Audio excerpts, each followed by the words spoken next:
All right, so today we're diving headfirst into a world that's basically blown up overnight, right? Online communities. And even more specifically, we're talking about the role that's become essential in making sure they actually work the online community manager. And wow, you were not kidding. You sent over a ton of info on this. Career guides, interview tips, even some stuff about AI that honestly kind of blew my mind. Yeah, it's a wild world out there, but that's what makes it so exciting, right? We're going to unpack all that, not just what this job looks like right now, because who knows what tomorrow will bring, but what you listening need to know to not just survive in this environment, but totally crush it. Love it. Okay, so before we get too far, can we just like paint a picture for everyone? Because when I think community, I'm thinking like block parties, those awkward neighborhood potlucks. hmm How does that translate to the digital world? Okay, so think of it like this.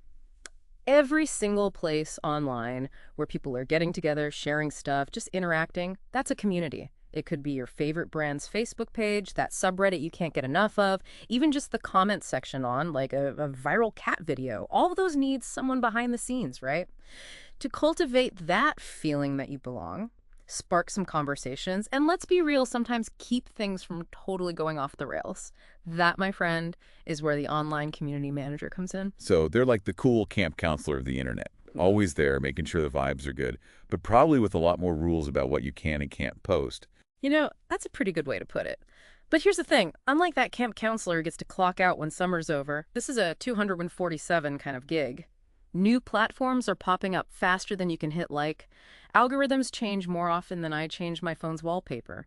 An online community manager needs to be seriously adaptable, always learning, just to stay ahead of the curve. It's like running on a digital treadmill that's constantly speeding up. You got to be on your toes. Exactly. And that actually brings us to something else that your materials highlighted the pros and cons of this whole career path. What are you seeing there?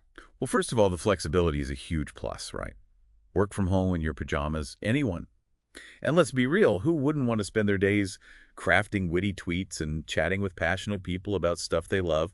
Sounds kind of amazing, if you ask me. Oh, it definitely has its perks, no doubt. But let's not sugarcoat it. It's not all sunshine and, like, virtual high fives. Imagine dealing with a constant stream of comments, some awesome, some not so much. And you're the face of whatever's going on, right? The one who has to keep things from becoming a total disaster, especially when people start getting a little heated. That's the job. You got to have thick skin, be able to think on your feet, and have a whole lot of patience. You're mediating fights, battling bots, and oh yeah, making sure the conversation is actually, interesting and not just a bunch of random noise. It's a balancing act for sure, and it takes a pretty unique combo of like people skills, knowing your way around tech, and a genuine love for this whole world of online communities. So it's not enough to just be good at social media. You're telling me you got to be a master communicator, a conflict resolution guru, and a tech-savvy trendsetter all at the same time. No pressure. Yeah, you make it sound so easy. Mm. But yeah, you're totally right. Those are the things that separate the casual posters from the true community managers. And speaking of separating, there are levels to this world too. Let's get into what moving up in this field looks like from starting out to leading the charge. Because the work you do, the impact you have, even the leadership opportunities, it all changes as you climb that ladder. Okay, that's actually a perfect transition because I'm seeing a lot in these materials about the specific skills you need to really excel at each level. And it's way more than I thought it would be. Beyond just like managing a social media calendar, it sounds like you need a deep understanding of digital strategy, content creation, data analysis. It's almost like being a marketer, a psychologist, and a data scientist all rolled into one. You nailed it. It's definitely not just one thing. And you're right, those materials are spot on. Understanding those areas is essential for anyone who wants to move up in this world of online community management. Okay, so before we get ahead of ourselves, let's slow down for a second and really break down those essential skills. Because it sounds like you need more than just like a love for memes and being able to write the perfect hashtag to actually make it in this field, right? You're telling me it's a whole lot more than just being good at social media. It's like you need that creative spark to make content that really grabs people, but then you also need the brain power to understand why it works and what your audience actually responds to. So you're building real connections, but also using data to track everything and make sure you're actually succeeding. Yeah.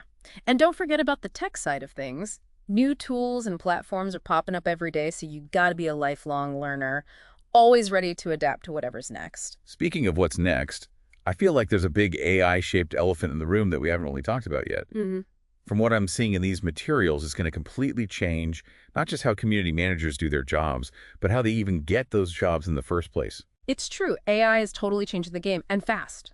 Imagine this. You're a community manager with like thousands, maybe even millions of people in your online space, trying to keep track of all those conversations, the comments, the messages. No human could do that, right? It'd be impossible. Exactly. And that's where AI comes in. We're talking about tools that can analyze people's feelings. Are they happy, angry, confused in real time? That means you can spot a potential problem like before it even becomes a thing. Oh, that's insane. So you're saying AI can like read my every word and tell me how to do better? Pretty much. Think about those job postings you've been looking at. AI can analyze those too. It can figure out the specific skills and experience that company actually wants, even if it's not obvious. There are even platforms that do AI-powered interview practice. They'll give you feedback on everything, your answers, your body language, even your tone, all to help you totally rock that interview. Okay, that's both incredibly cool and a little bit terrifying. It's like having a super-powered career coach, but also someone who's constantly judging my every move. I hear you. It's a lot. But the important thing is to think of AI as a tool, not as like a replacement. AI can take care of the boring, repetitive tasks, scheduling posts, filtering out spam, which frees you up to focus on the stuff that AI can't do. Things like building real relationships, creating stories that resonate, basically, remembering that there are actual humans behind those screens. So it's not humans versus robots. It's more like humans with robots working together to build online communities that are even stronger and more engaging. And that actually reminds me of this platform you mentioned, RoleCatcher. It sounds like they're using AI to give job seekers a real advantage in this new world. Totally. They've really embraced the whole AI thing and built their platform to help people navigate it.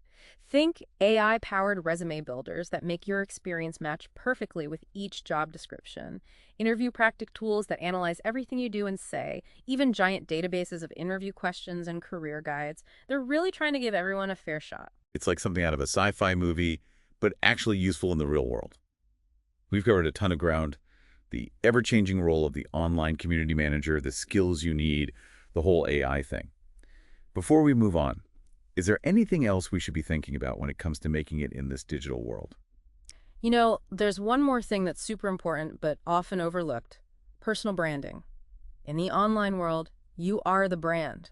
Your online presence, how you sound, how well you connect with people, all of that becomes part of who you are professionally, especially in a role like this. Makes sense. Yeah. It's not just about the company or organization you work for. It's about you building your own reputation, becoming a voice that people listen to in this space. Exactly. And it all starts with being genuine. People know when you're faking it, especially online. You have to be real, you have to be passionate, and you have to really believe in the communities you're building. So forget trying to be the next big influencer. It's about being the best possible you online. But how do you actually do that? What are some things people can do to build that strong personal brand? It really comes down to being consistent and intentional. It's like, think of your online presence like it's a garden, right? You got to take care of it, pull out the weeds, make sure you're planting stuff that actually fits with your style and what you want to achieve. So no more posting those random rants at 2:00 a.m. after scrolling Twitter all night. Probably a good rule for everyone. But seriously, you got to be thoughtful about the stuff you're putting out there, engage with people in a way that shows you actually care, and let your expertise shine through.